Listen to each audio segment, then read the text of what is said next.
everyone, and welcome to this week's episode of the Everything Went Black podcast. Autumn is here. It's my favorite time of year, so I invited Paul Aloisio from Restless Spirit to come onto the podcast and help us all get ready for October and Halloween.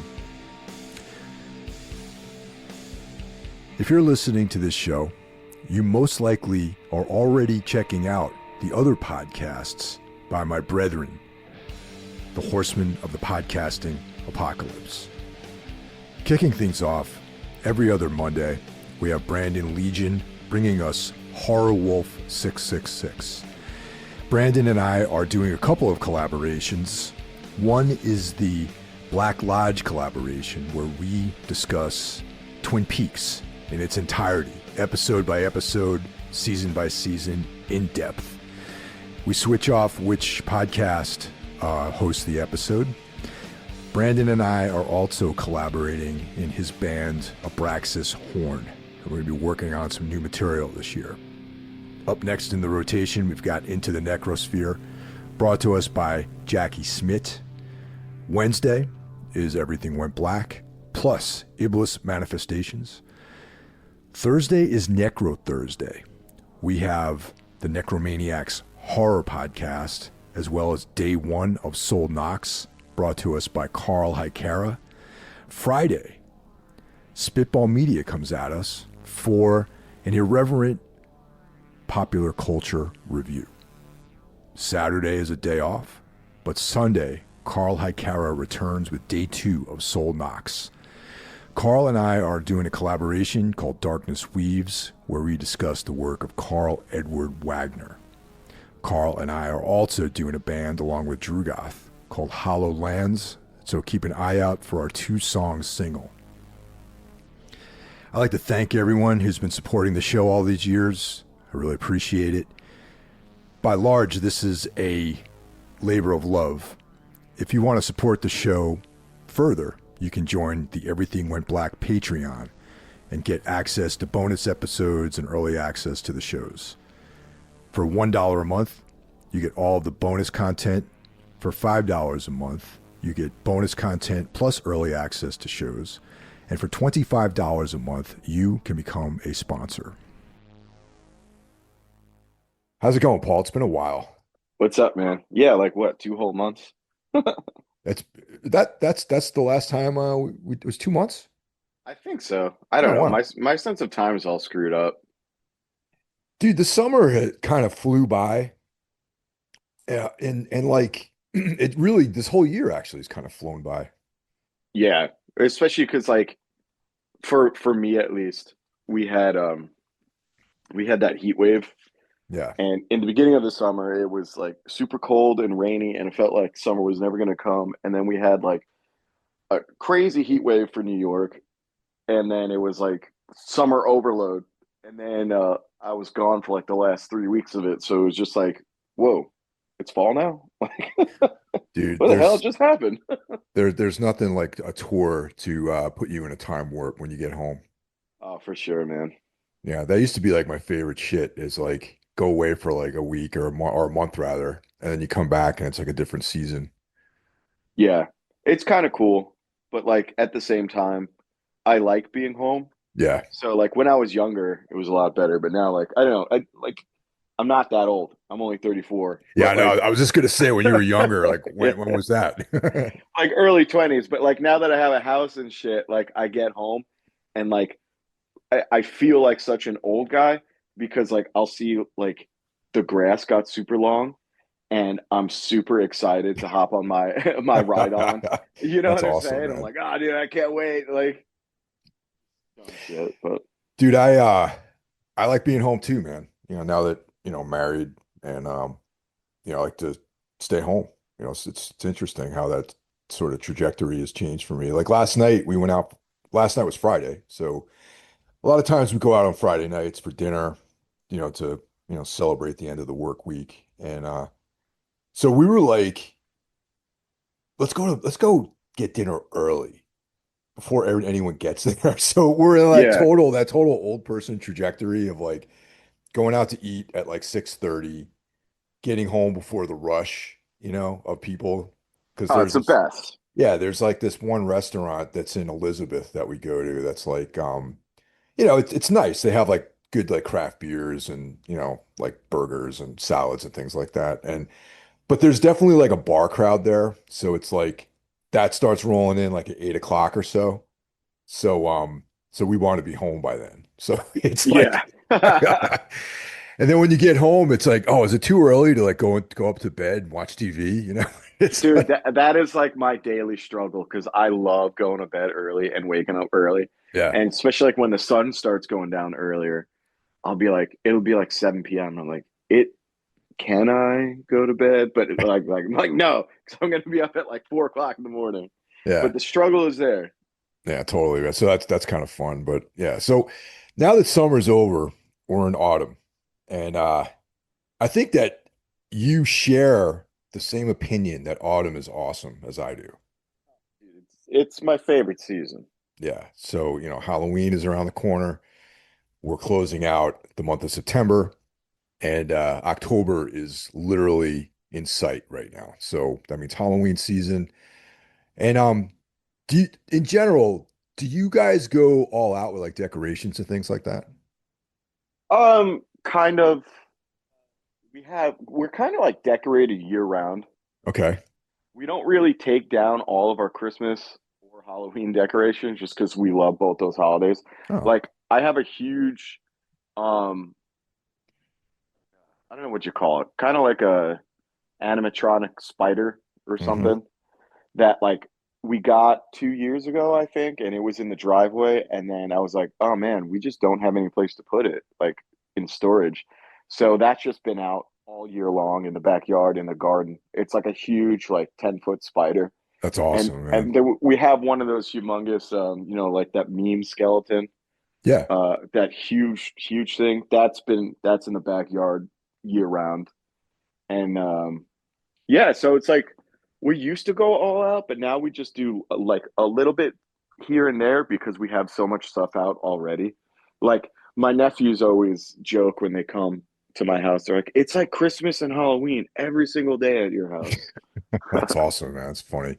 I once we're in the process of buying a house too. So once we have our home with a yard, I believe that we'll probably be doing the same thing with decorations. Like I can't imagine taking down Halloween decorations or Christmas decorations. No, there's no reason to, I believe. Like it looks cool any time of year. And you know, you get older, you start like doing real life shit, and it's like you don't have to be boring just because you have responsibilities. You Yeah, know, totally. you Yeah. want to have fun, have fun. That's the way I see it. Now, do you guys do that 31 days of Halloween thing and try to watch movies every night? Not really. I like it. Funnily enough, when October comes around, I'm so like I don't want to say like hard out, but like it's one of those things like you can't like escape it. So, but I watch horror movies like year round anyway. Yeah. So it's like it doesn't make it that much different to me. But what I will do is like I put on all my like we have instead of like a Christmas village, we have like a Halloween village, and it like lights up and it's got all like little figures and looks like a little like evil, spooky circus. So I like to watch old like Halloween specials Okay. or something. I was actually doing this yesterday. Is I love just watching compilations of like Halloween uh commercials on TV, like from like the 90s and the 80s and even like the early 2000s. So I do more that than like the 31 days of Halloween and watching a movie every single day because I I don't know. It doesn't really occur to me, and honestly, it feels like a lot of work It feels like a lot of to work. to commit to. I have a hard time, as I have a hard time just sitting still when I'm home. So it actually these days, with everything I got going on, sitting down for like a movie, I have to really be like in the mindset. Yeah. And it's awesome when it happens, and it almost feels a little more special when I could sit down and watch a movie. But committing to that every single day to me is a little, I used to watch literally, dude, like when I was writing, like for all like the horror websites and shit, there were days where I would watch like three movies a night, like two Yeah. movies a night was not uncommon. And I would just like stay up all night, like watching movies and shit, and just like sleep during the day because it was quiet. I could watch and then write about it. But I don't know. Ever since I stopped doing that, my three movies a night thing has been insanely what's the word? Rare. Yeah. Yeah, I can see that sort of putting you off to watching a lot of movies, when it seems more like work at that point, I guess. Yeah, a lot of it was I was catching up on a lot of stuff I had always wanted to see, and my only job at the time was writing, so it was like I saw it like, oh, this is just an excuse to catch up on all that shit. Like, I mean, I watched Alien for the first time. Really? Granted, this was 10 years ago at this point, but because I had always thought like I know about Alien. I'd seen clips, but I never sat down to watch the entire thing. So it was an excuse to do that, and I actually loved it so much. Like it ended at like 3 o'clock in the morning, and I watched it again.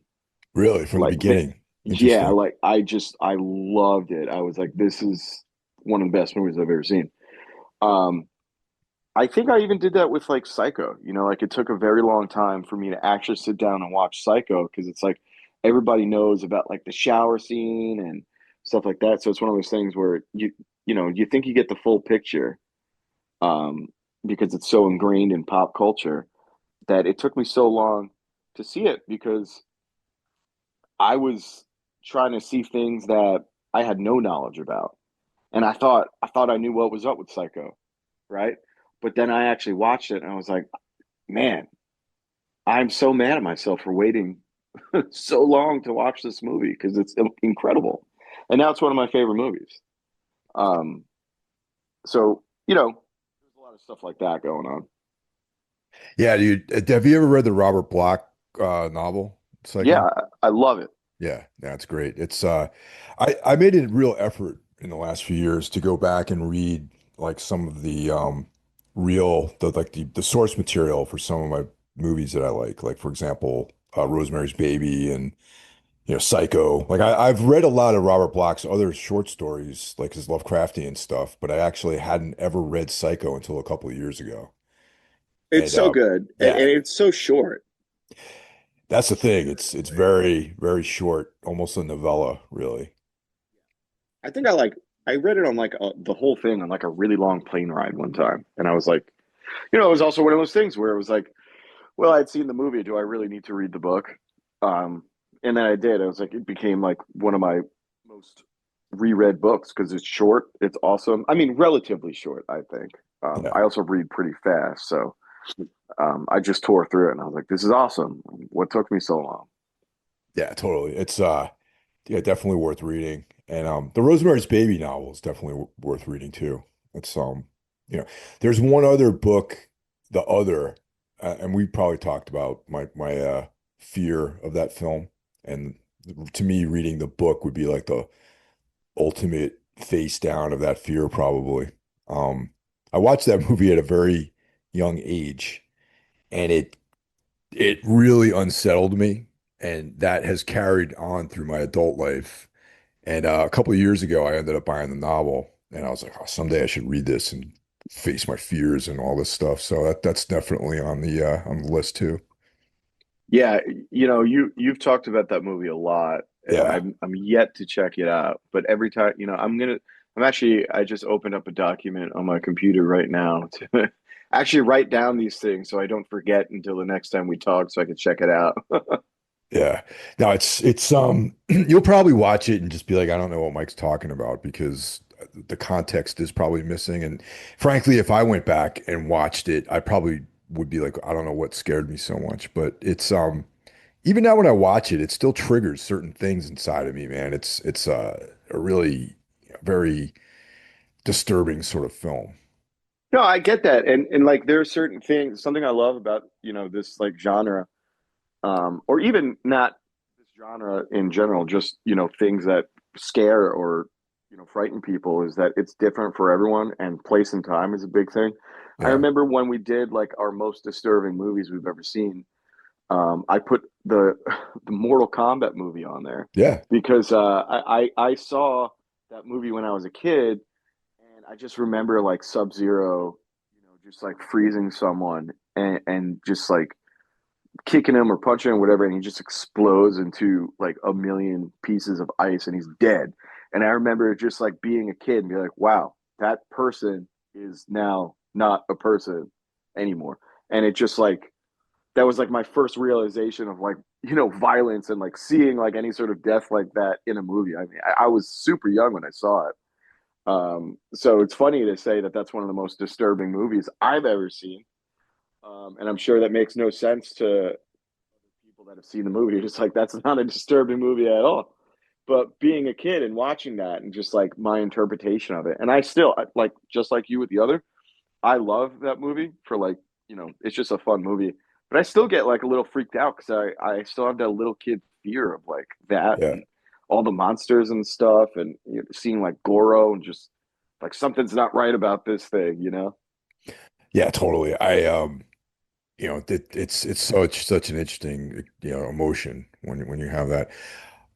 During this time of year, I actually kind of devote myself to reading short stories as opposed to novels. So I have like a bunch of like old and new stuff lined up to read this year, and I'm pretty excited about getting into that because I read a lot of short stories as it is, but like the novels, that I like to.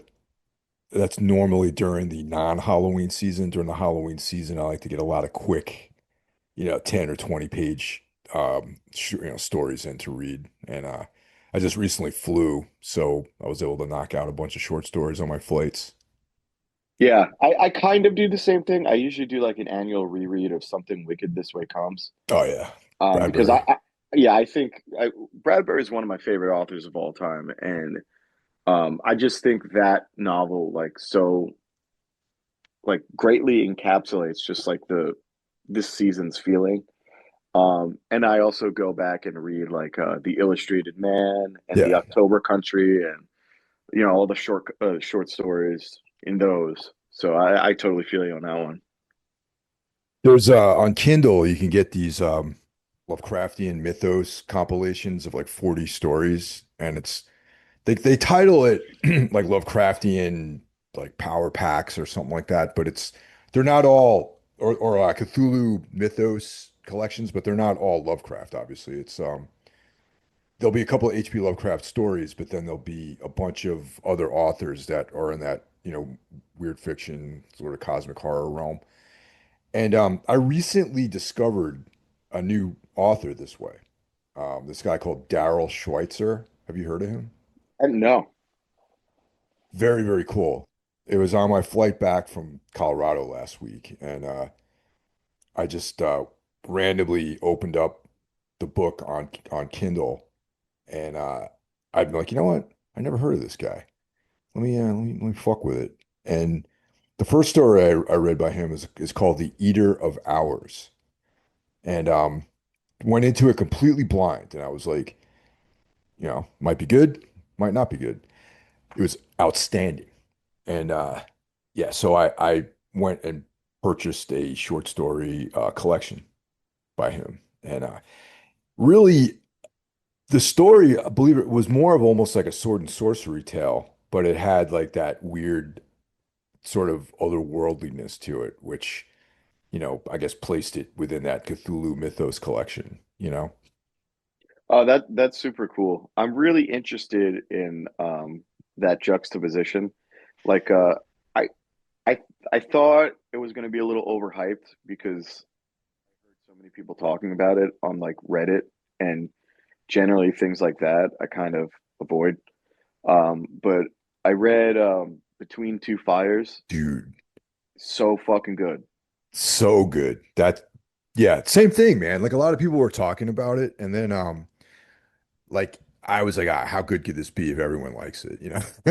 It's like, But no, it all the praise is deserved of that novel. And yeah, Yeah. it's a historical sword and sorcery tale with a very weird fiction connection to it, for sure. Yeah, so ever since then, I've been looking something to fill that void because I had never read anything like that book. Like I Yeah. just thought it was so fucking good. Like I think about it at least once a week. Well, that Schweitzer story I was telling you about is kind of it really made me think of that because it takes place in in the medieval era. So it's not like a fanciful kingdom that it takes place in. It's actually historical. And it has to do with knights and like false gods and stuff like that. It's really cool. I'm 100% gonna check that out. He's been around. I mean, Schweitzer has a bunch of stuff published, so you can find Kindle versions of these stories, or tactile like novels too. Hmm. Yeah, Dude, so yeah. isn't Kindle the best? Yo, I just bought another collection similar to that first one for 99 cents. It's so good. Yeah, and like I used to be like, oh, I like books, but you can like books and Kindles at the same time. You don't have to like one or the other.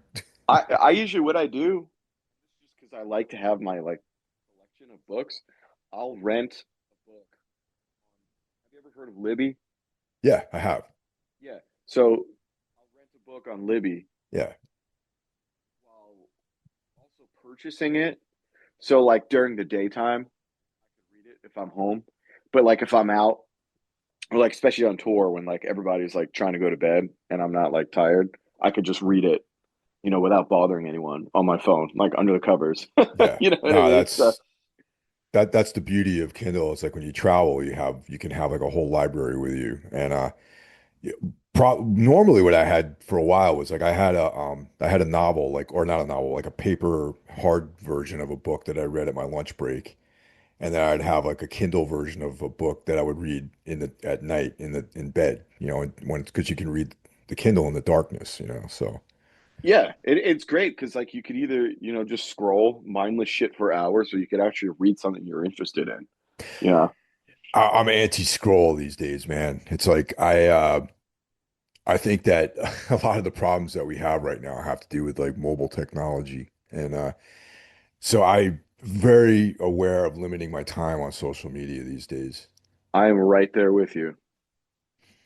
and it's just like I feel in the beginning of all this stuff, like, maybe 6, 7 years ago, I was like probably more involved in looking at stuff on social media. But now lately I've just been like, you know what, I'm just gonna read. I'm not gonna fucking go on Facebook or I mean, I fuck around on Instagram, but it's like, there are so many other ways. There's so many things that'll take up your attention and distract you from things these days, and that's like not what I'm about anymore. Yeah, it's all a total distraction, and it's designed to make you angry because they've done like studies where people are more likely to engage with content if it makes them angry or aggravated, and it's like, why would you purposely put yourself in a position like that once you realize that's what's going on? So ever since I had that realization, I was like, this I'm not engaging with any of this nonsense. And it is Yeah, just nonsense. yeah, So definitely. I guess the moral of the story is just read horror stories instead. Yeah, or anything that you really want to, I feel like just in general, like even it fucks with your vocabulary if you don't read either. It's like if you're not, well, actually going even further back, the whole activity of your brain looking at symbols on a page and translating that into ideas is like sort of a skill. It's like that activity gives you better analytical skills, and it's less likely that you're going to get manipulated by things. You have more of a critical mind if you do that. Yeah, And so yeah, the more you read, the more of critical analysis skills you develop, and also you have a better vocabulary. It's funny. It's like my wife and I sometimes we watch the Jersey Housewives in New Jersey. You ever see that? Or any of those shows, those reality shows? I mean, like I watched Jersey Shore when it first came on because I couldn't believe how stupid those people were. Yeah. Well, I know that's a pretty abrupt segue into talking about reading and then talking about reality TV. Yeah. But like the point I was going to try to make though was like I remember we'd watch a couple episodes of this Jersey Housewives thing, and I'm like thinking to myself, I'm like, this motherfucker's got like 50 words in his vocabulary. And Yeah. I'm like, this guy's probably never read a book in his entire life. You know what I Yeah. mean? And it's just like, and I guess like that is really the result. You Oh, become 100%. like an idiot with no vocabulary or analytical ability. So with Halloween looming ahead of us, do you have any, I know that you're not doing the 31 days, but do you have any go-to films that you always dust off around this time of year? Yeah, for sure. I always really liked Halloween 4. Is Just that like the one that the Frenchman made, or is that five? the friend, I'm not totally sure. I know 5 I never go back to. Okay. Let's see who directed Halloween 4. I just I don't know. I really like that you know, the actor that portrayed Michael Myers in that one, and I really like the just the vibe of that Okay. movie. You Yeah. know what I mean? Um, so I go back to that one quite a lot. It's not the best Halloween movie by any means, but I really enjoy it. And then the first one as well. I mean, like that has the perfect Halloween atmosphere. Yeah. Um, I also really like Trick or Treat. Um, Yeah. just for the vibes, you know. I don't think it's the greatest movie in the world, but it really just gets you in the mood. Um, and I really like that. You know, sometimes when you're watching a movie that you've seen so many times that you're really, you're watching it, but you're more absorbing just like the atmosphere of what's going on. And I think Sam, the little pumpkin dude, Yeah. I think he's a great character, and I really wish they were to do more with him. But there's just that, and then like one cartoon, like short cartoon that inspired the movie, and that's all we ever got out of him, which sucks. I'm actually surprised that they never tried to make a franchise out of that too. You know? Especially because it's an anthology movie. Yeah. You could have done it. You could have done anything with it. Um, I don't know. You know, I guess hats off to thinking that's all there is to it, and not beating a dead horse like what's happened with so many good franchises. Yeah. But still, I would have liked more. Um, I do also go back to Hellraiser. Um, Well, yeah.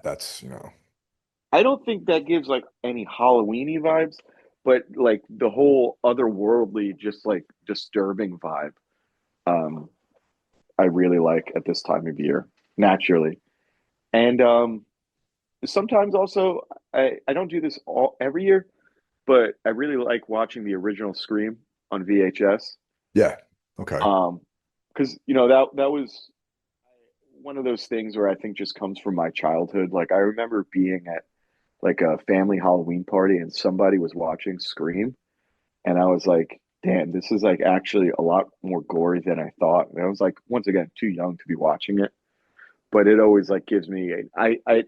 I watched that movie and I remember being a kid at like a Halloween party watching that movie, so it definitely gets me in the Halloween spirit.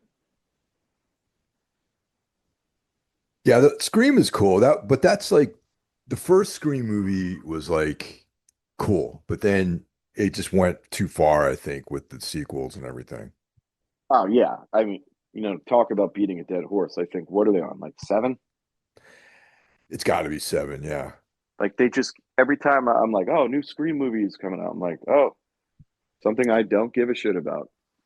Actually, going back to Mortal Kombat, isn't there like a new Mortal Kombat film coming out, I think? Dude, it was supposed to be released in October and they pushed it back to May, and I'm so disappointed. May. That's a big wow, damn. Yeah, so that kind of sucks. Um, just because I really love Mortal Kombat, it's just fun.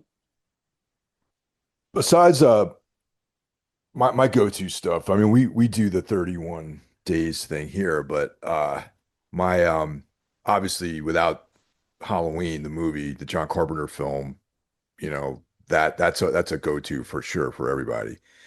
Uh, Actually, I'm looking at some of the stuff I have on my list right now for like what we're gonna watch this year. There's at least there's three additional John Carpenter movies that we're gonna watch in next month.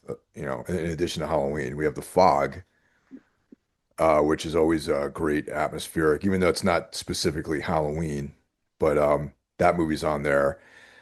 Christine is on there. We were just talking about that this morning, and I have a soft spot for that movie.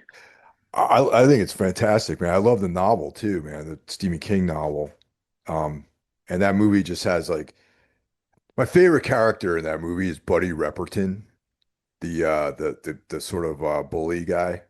Yeah, The guy who looks like Jim Morrison, sort of. yeah, The dude's like 40 years old, yeah. but he's like a junior in Supposed high to be school. a high school. Yeah, That's like my favorite. That doesn't happen anymore. Nowadays, they cast an age appropriate actor to be, whatever, if it's a high school movie.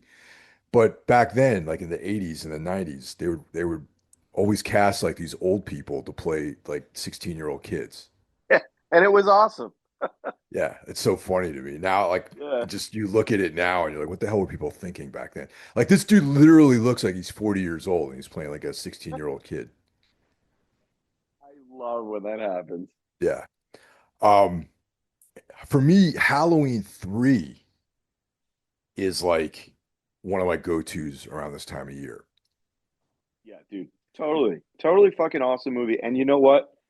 It's funny how that movie's like the public's reaction to that movie has just done a complete 180 over the past like decade. Because I remember, like back in the day, like everyone was like, fuck this.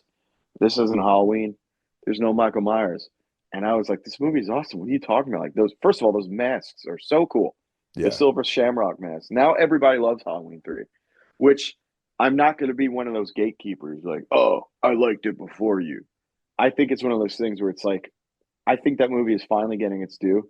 And I couldn't be happier about it because I always thought it was super awesome. And it just, people would shit on it because there was no Michael Myers. I saw that when I was a little kid and my dad took me to see it. And I got to be honest, like initially I was like, wait, when's Michael Myers going to show up? But then Yeah. maybe because, as a kid, you're more forgiving of things. Like you don't have these like biases that, you develop later on in life. And after I realized that Michael, halfway through the movie, when I realized there was not going to be a Michael Myers, I was like, oh, this is actually really cool. Yeah. And it's remained one of my favorite John Carpenter movies. I just think it's a great film. As much as I was just talking about how much I like Halloween Oh wait, 4, John Carpenter didn't direct this one. I just completely fucked up, I think. no, but he wanted the original Halloween series to be like an anthology. So I think it would have been really awesome if they continued with that thought process. He produced it. Yeah, he Um, was involved somehow in the production yeah, of it. yeah, Right. he Okay. produced it. But I mean, dude, even like the cover or the poster for that movie, like that is the Halloween vibe with like the three kids. You know what I mean? And like the cool ass Halloween logo. I think it would have been really cool if they went the anthology route, to be honest, because the Halloween the franchise just became ridiculous, as Yeah. did so many of those. You know? It's funny. There's this discussion. There's been this debate amongst me and some of my friends about the Halloween and Friday the 13th franchise, where they're almost like the inverse of each other when it comes to quality. Like Halloween started off super strong, and then over the course of time, like devolved. And sort of the opposite might can be said for the Friday the 13th franchise. I'll agree. I mean, I think Part 7 is my favorite Friday the 13th. I like Yeah, when Jason is more supernatural. exactly. Yeah, it's like I got to be honest. I don't really. A couple years ago, I rewatched like the entire series, and Hmm. The first few were definitely a little weaker, I thought. Yeah, I mean, the first two, I think they're pretty good.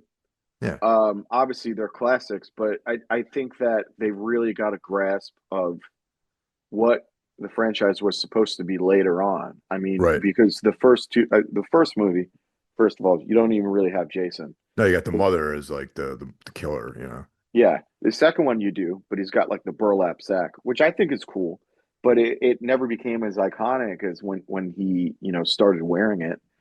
And I don't know. I always see like the later Friday the 13th movies, especially um what's it called? Sorry, part 6. Okay. Part 6 as just like a horror action movie. Which I think is awesome. And part 7 I love as well. Then you get like the silliness of Jason Takes Manhattan, which no, it's not really a good movie, but it's fun enough, you know. And that's like the Kane Hodder era of him playing Jason. Yeah. Yeah, and I think Kane Hodder is like a good Jason. I like him as Jason. But then like the later Halloween films are just completely forgettable, really. Yeah, they even did like the one like found footage one where like what is it, Busta Rhymes like is doing like kung fu. You know what I mean? And it's like ridiculous, but it's not as ridiculous as Jason X, where he's literally in space. That was definitely a little too far for me, for sure. Yeah, but like the point I'm trying to make is I'm of the mind that if you're gonna be ridiculous, you may as well just go all out. Whereas like I feel like those later Halloween movies that were pretty ridiculous, like they just weren't ridiculous enough to be memorable. Like Oh, I got you. Halloween Resurrection and Halloween H2O or whatever, like I can't even tell you which movie is which. Like I they just blur together. They're very forgettable in that regard. Whereas I do think that all of the later Friday the 13th movies, I could tell you exactly, you know, which one feels like which one, if that makes sense. Because they all have I mean, like you get like Jason Goes to Hell, which I think is a pretty good movie. Um, Obviously, Jason when he goes to space, he's going to Manhattan. It's like I don't know. I think it becomes ridiculous, and I, they're hard to defend. But if you look at it in just shut your brain off. It's stupid. You could either enjoy it and take it at face value or not. I'm completely fine with that. They're definitely entertaining. And I think, yeah, the entertainment value of the later Friday the 13th are definitely higher scale than the Halloween films. Yeah, and then you even have him facing off against Freddy, which is like, you know, they're all definable movies for better or for worse. Um, because obviously sending Jason to space is the most ridiculous thing anyone could ever think of. But everybody knows Jason X. You know what I mean? If I asked you about Halloween like H2O, you'd probably be like, yeah, I don't really remember too much of that. Wasn't like there's some of the more brutal kills I think were in Jason X. Yeah, there was like I think when he takes that girl and like puts her head in the I don't know, dry ice type thing or like just like freezes her and like smashes her head. There were some it was a pretty violent movie, for all its ridiculousness. But yeah, I don't know. I definitely agree with you. Um I even thought the reboot was fine enough. Like I was cool with it. Oh, we're Wasn't really talking about the which reboot of Friday the 13th. okay, yeah, yeah. All right. I thought for a second because my next thing I was going to ask you about what's your thoughts on the various attempts of redoing Halloween? Um, Dude, I don't know. Like, I remember liking the Rob Zombie Halloween when I was younger. I still like the vibe. I think Rob Zombie's, like just every other word is fuck is just really like grating. Like I know what he's going for, and it works sometimes, like House of a Thousand Corpses, and I love The Devil's Rejects. But I thought, his Halloween, I think it has cool vibes. I don't think there's anything too like incredible about it. And I liked first, like, well, it's hard to describe. So let's just say, like, when did it come out? Like the first of the new trilogy, Yeah, whenever that was. I didn't right. like it at first, because when I first saw it, I was like, man, this is what they turned Laurie Strode into. But then I rewatched it and I was like, it kind of makes sense. Like she's just gone like batshit crazy. Like I think it really like she's just obsessed and just like preparing for when he inevitably comes back. And I really did end up liking it. Now, Halloween, the second one, where they're just parading around chanting "Evil dies tonight," I think is like we quote that all the time because it's so dumb. Um, and I don't know, it just went completely off the rails, and just I think it had a strong opening, although I didn't think it at the time when I first saw it. Upon rewatch, I did think it was pretty good, and then I think it just kind of fell apart. Yeah, I the recent Halloween films, I remember like really wanting to like those. And the first one I don't have as much of a problem with, but then like it just really, really like just lost track. I think it's got off it went when it hit the rocks, I think in the second and third one. Yeah, I just don't understand why it's I maybe the problem is, you know, Michael Myers, as cool as he is and as cool as the idea is, I don't think it was meant to be this like epic three-part story. No, no, no, definitely. That's where things go wrong for sure. It's like, you just need one good self-contained movie. Yeah, and that's it. And that was the beauty of the first two films, even though like the second one, Halloween 2 is great, but also I still don't think you really needed to make a second film. No, you didn't because it got rid of, a lot of the mystery of Michael Myers and having Laurie Strode. Now there is a reason for him to be chasing down Laurie Strode. Yeah. And whereas the first movie, he was just, evil incarnate. And that was that. And that was good enough. But of course, you need a reason to have a sequel. You need a reason to bring back Jamie Lee Curtis and understand why he wants to kill her. And so then, I don't know. It just got crazy. And then he's part of some like cult. Starting in, I don't know, Halloween, like the cult of Thorn or whatever. Yeah, from 4 and 5, they explore that. Yeah, and like I'm fine. Like I said, like I love Halloween 4 because the vibes, and I think it can be pretty brutal. But the storyline is really just getting. I really have to shut my brain off and be like, okay, I don't care about why he's here. Like I would be completely fine if he just kept coming back for no reason and it was never explained. I think that would be scarier. It's like you can't kill this thing. Why? Well, we just don't know. I'm fine with that mystery. You could make up your own theories. You don't need all of this because you know what it does when they put exposition like that in movies and it's really not well thought out. It's just like a reason to keep going. It's saying to the audience, you guys are stupid. We need to explain this to you because you would not be able to figure anything out on your own. And that's my honest opinion on it when they have these dumb ideas. It's.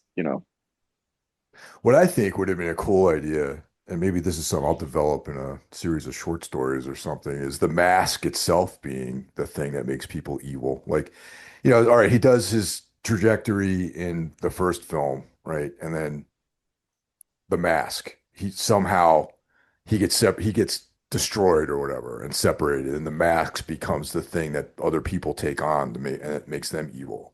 And you know what I Yeah, mean? dude, that's a great idea. And you could do a lot with that. You could keep it going forever Yeah. because it's, like imagine like just for example, it gets lost or whatever reason, some like, person finds it in an attic and they try it on as like a joke or whatever, and then weird stuff starts happening. I mean, I think that's a much better explanation than him being, born into some cult. Yeah, I, exactly. and I mean, like With that said, though, I do enjoy Halloween 6 with Paul Rudd just because how absurd it is, and I like the once again, I like the vibes of that movie. I like the color palette and stuff like that. But the story as a whole is completely ridiculous, and it's fun to see Paul Rudd in a Halloween movie because a lot of people don't know that. Yeah, totally. That's now I actually want to watch those five films. Maybe that'll be part of our October viewing. The Um, producer's cut, I'm sure you know this though. The producer's cut for Halloween 6 is like the one. yeah, no, totally. Yeah. Cool. My mom actually likes the Rob Zombie Halloween, believe it or not. Wow. Okay. Yeah, I remember I bought it for Christmas one year because she was telling Oh, me she liked it. She saw it on cable or something like that. So yeah, my mom's a fan of the Rob Zombie Halloween. Um, I remember me and Mike Scandato, the dude that I do, one of the guys I do Necromaniacs with. It was kind of like a thing. There used to be well, actually, the theater still exists. It's a Nighthawk Cinema now, like out in Brooklyn. Not the one in Williamsburg. There's one that was by the park there. We used to go see the Rob Zombie movies there, like on the opening night, um, yeah, first Halloween, and then the second Halloween.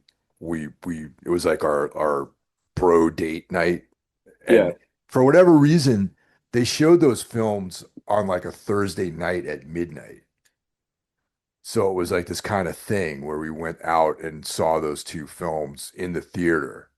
And I yeah. just remember being like, not hating it, but also realizing that this is the thing with Rob Zombie. All right. I think Rob Zombie can make a good movie. However, I do not think he can write a good script. I 100% agree. And I feel like his output, especially in recent years, has just gone down so much. Like all of the things that made his movies good or even watchable are just gone. I think 31 or whatever it's called, I thought it was horrible. I thought Free from Hell, the Devil's Rejects sequel, was just a waste of fucking time. But I really love Lords of Salem. I Dude, think that was a good movie. that's my favorite Rob Zombie movie. It's a great fucking movie. And it's like, I don't want to say it's been lost to time, but when most people bring up Rob Zombie movies, they generally bring up, House of a Thousand Corpses or his Halloween reboots or whatever. But I think the most original one he ever did is Lords of Salem. Yeah. And people don't like it because it's too slow or whatever. But I think I mean, I like that actually about it. And it's slow and it has like an Italian horror vibe to it. Yeah, it's atmospheric. There was actually thought put into it. Um, you know, I don't know. So sometimes with his movies, it's like I think like I look like 31. I think was a good idea, but the execution was just like, what am I watching right now? This is just like pointless exposition, and once again, just like cursing and just like dumb. Like you have some cool characters, but you don't know what to do with them. I remember when going back, like that came out in like what, like 2015 or something like that. Yeah, something Yeah. like that. So during the teens era, Mike and I would cover a lot of the Rob Zombie output on Necromaniacs. And so we went to go see 31 in a theater, and Hmm. they had like a post movie thing that they showed, which was Rob Zombie talking about the movie, right? Like it Yeah. it wasn't live, it was filmed. And he actually admitted that he wrote the script in like an afternoon for that movie. Well, it shows. Yeah, and I was just like, of course, dude. Like the movie sucked and you put like no thought into it. And I remember this is actually kind of funny. Uh we were we saw the film in New York City, and it was like one of these multiplexes, and there was like an elevator to get up to a different floor. It was like close to where the old Ritz used to be in New York City in the village. And we were in an elevator, and I was talking so much shit about the Rob Zombie and his film. I was Hmm. just like, man, this fucking guy sucks, and he can't make his band sucks. Like, it's fucking music is terrible. Like, he can't make a film. And we were sharing. There's this girl in the elevator with us, with like gigantic pants and like a corn t-shirt and like blue hair and stuff like that. And shooting the worst looks at me, and I was like, oh, actually, this lady probably really enjoyed the movie, so I should shut my mouth. So I would like lacerate all of his films on Necromaniacs, and I started getting so much fucking hate mail. Like back, these are the Twitter days, Yeah. and I would get direct messages from people about you're a fucking idiot, you don't know what you're talking about. I'm gonna kick your ass when you come to my town and like stuff like that. Like, and I was like, damn, I didn't realize like Rob Zombie had such a rabid following, man, but he does, you know. Yeah, dude. Oh my God. And you want to talk about shitty Rob Zombie movies? The fucking Halloween. No, sorry. The Munsters Oh God, movie was yeah, unfucking watchable. yeah. We did an episode on that too, and I fucking hated it, man. I just don't. I like. I know Rob Zombie loves horror. He's not just like cashing in on this. I know he has a respect for the genre. So what the hell happened? I House of a Thousand Corpses was great. I love that movie. What happened? Ever since the middle of his career, it was just crap after crap after crap. I mean, he just probably ran out of ideas, man. I don't know, but it's like, and that's what I mean. He should have just like directed films Yeah, and just left the script writing up. He should have teamed up with a good script writer, like someone who can write a fucking story. yeah, Yeah. But yeah, furthermore, I actually think Rob Zombie would be a pretty cool guy to hang out with though and talk about movies and music with. yeah. I mean, he has an interesting life story. I've seen him talk about that in a lot of interviews, and I like his opinions on a lot of things. I like the way he talks. I feel like he would be a really cool dude, but I don't know. Maybe sometimes I think with like his movie output, he just he knows it makes money and he wants to make money and doesn't feel like putting all the effort in because he knows people are gonna watch it regardless. Yeah. So what it's kind of dumb, but like fucking whatever. If he didn't have such a strong like introduction to filmmaking, I don't think people would be as forgiving. I don't think he would have as many fans as his what's it called as a filmmaker. No, no, definitely not. Yeah. Um, so now, Halloween also is one of the times where, I mean, I personally start listening to well, I mean, I listen to this music all the time, but like I'll intentionally listen to like Misfits, Sam Hain, and Danzig because that nothing encapsulates this season more than Danzig's music, if you ask me. For sure. Yeah. Now, out of his three bands, which is your favorite? Sam Hain. Yeah, me too. Okay, cool. Like no doubt about that. I think it was absolutely his most interesting. Yeah, And seeing them on their reunion tour in like 2016 or whatever was fucking awesome. I completely missed that because I was on tour, It was so unfortunately. good. Yeah. My girlfriend at the time went to go see them and gave it, was like, this is like one of the greatest things ever. Yeah, it was incredible. You had all the elements of a good Danzig show. The band was tight. He was mad about something, cursed out someone in the audience because he's always got something to freak out about. But it was great, man. I've seen Danzig so many times, and that was absolutely one of the best. But Misfits, it's funny because I just had this conversation with someone else about this. Like Misfits are more of like a horror movie comic book band, Hmm. and Sam Hain is more like quote unquote mature and sort of developed in some ways. Like the lyrics are a little bit more intense and like it's not as campy, I would say. But as far as like a Halloween band goes, I mean, Misfits have the song Halloween, you Yeah, know? which is honestly it's still one of my favorite Misfits songs. Like you could call it overplayed, whatever, but it's a great fucking song. Yeah, it really is. And Sam Hain has Misfits 2. I mean, I'm sorry, Halloween 2. Halloween too, yeah. Yeah. One of my goals is to record a version of Misfits Halloween segueing into the Sam Hain Halloween 2. That would be pretty badass. Yeah, maybe even And perform that live or something like that. That'd be cool. I think Toombs would do a great Yeah. job of that. Yeah. So, do you have like a Mount Rushmore of Misfits songs, like a top five all-time favorite Misfits tracks? I mean, it kind of varies, Yeah. like you go through phases of life and you're like, different eras more than others. Um, I would have to say I love Where Eagles Dare, Okay. um, because that to me is the perfect like encapsulation of Danzig as his personality, let's say. I mean, the chorus is "I ain't no goddamn son of a bitch," and where it's like kind of like it almost sounds like a major key, like poppier punk song. You know what I'm saying? Yeah. So it's like Danzig being all tough and saying he ain't no goddamn son of a bitch, and just so angry over music that I don't really think warrants a chorus like that, but for some reason it works. Right. Which is what I love about talking about Samhain. A lot of that band shouldn't work, and it just does. Um, so Where Eagles Dare is great. Uh, I don't know, like Skulls. That one when I was first getting in to the Misfits, Skulls. I just I love that song. It was short to the point.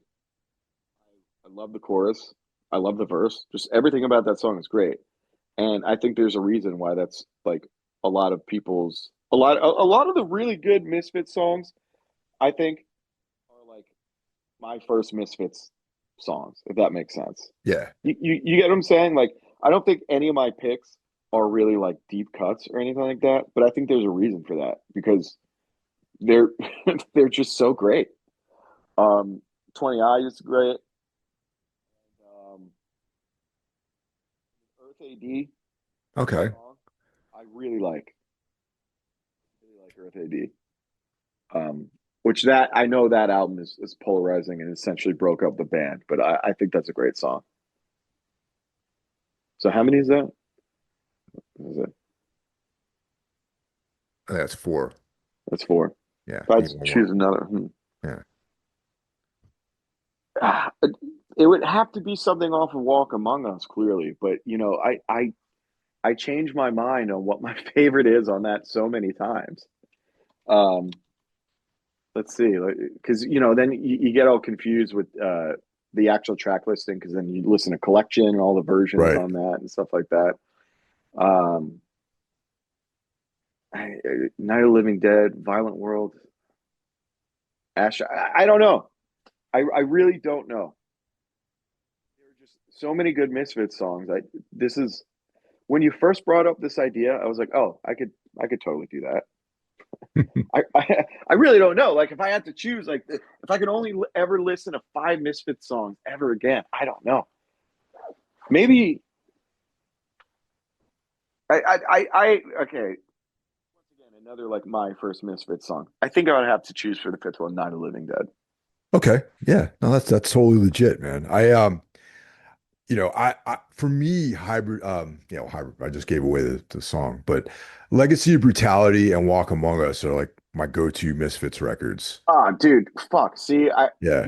I just forgot about, moments. Like, how could that not be? Something would have to get kicked off to Yeah. include that. And Legacy of Brutality, that was my favorite. That was my first Misfits record. Yeah. That's actually the first one I bought too. So good. Yeah. So yeah, Hybrid Moments, uh, definitely probably my number one song. Skulls, because that was also, even though I hadn't bought Walk Among Us yet, that was a song that I knew and I heard through different channels of friends and stuff. And I was like, I probably thought Skulls was on Legacy when I first bought it or something, like Yeah. probably didn't even know the title when I first heard the song. And yeah, isn't it, it's just funny back then. You hear songs like you're out with, with your friends or whatever, and you're listening to the songs and like you back, it was so hard to get information about things for me, at least back then. And now it's like, I'm like, oh, this is the one Misfits record they had at the store. So I bought it. I'm like, oh, that song I like isn't on this record. But then learn that there's Walk Among Us. And then I got that. So yeah, Hybrid Moments, Skulls, American Nightmare, Great that song. always, and then probably high up on this list is Comeback. Great song. And when we saw Misfits play out here at the Prudential Center, they played that song. That's very surprising. Yeah, that's just I would have never guessed them to play that, but they did. I saw And that Riot Fest, and I do not think they played that song. yeah, and then 20 Eyes would be on the list too. That's a great song. Fuck, man, yeah. Because now I'm thinking about Legacy Brutality, and it's like some kind of hate and Angel Fuck. Yep. How are those not going to be on it? You know, American Yeah. Nightmare too. I don't know. I don't think I could choose. I think to me it's like almost an impossible question. Yeah. Like that those songs are on I have like like a playlist in my Apple Music app that has like, top Danzig output, and it's got up, of course there's no Sam Hain because none of that shit's streaming, Yeah, you know. But those tracks are on there pretty much in that order, and then a bunch of Danzig songs. I think the thing about Legacy of Brutality, just that album, it also brings me back to just the Halloween season as a kid, fucking playing that CD out on my Walkman, walking around my block around this season, and like to the point where it's like, some CDs would just like I don't know how to describe it, but like the data of it would just like you could see it was just like not on there anymore. It would get like scratched from the Yeah. top. Yeah, totally. Yeah, like I wore the shit out of that album. Yeah. Luckily I have these things. Like I don't have to rely on streaming media to listen to this music when we drive around, man. It's like I could just pop the CD into the fucking player in our car, and it's just like because that's the ultimate listening to this shit driving around in like this time of year. We're getting into the colder weather and it's darker out, and like if you up here in the Northeast, you get the colors and everything, and it's just the best vibes. Yeah. Yeah. And it's funny too because talking about like listening to like tough music and stuff, but you're really saying like, oh yeah, it just makes me feel good, makes me feel happy, and like the leaves look beautiful.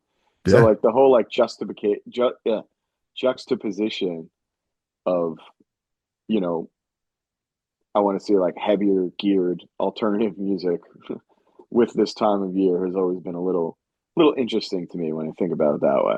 Yeah. Do you guys have anything coming up musically with Restless Spirit? We are recording actually at the Animal Farm again Oh, because cool. we just Great loved spot. it. It's a great fucking spot, great vibes, It's great people. literally an animal farm too. Yeah, we're recording our next album there, November. Actually, literally almost I think the same time period as we recorded After Image there, which is just pretty funny. Funny coincidence. And so all of our brain power and time is going to be getting that album done, which will be our fourth record full length. And then I don't really know. I'm sure Mark Vieira has been talking with some people about what's going to go on next year, but I don't always know those plans until they're a little more solidified.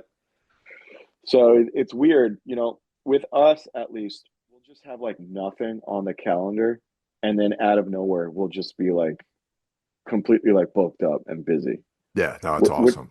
which is what happened last year. Like we had like kind of nothing going on, and then it was like, "Do you guys want to do West Coast with Truck Fighters?"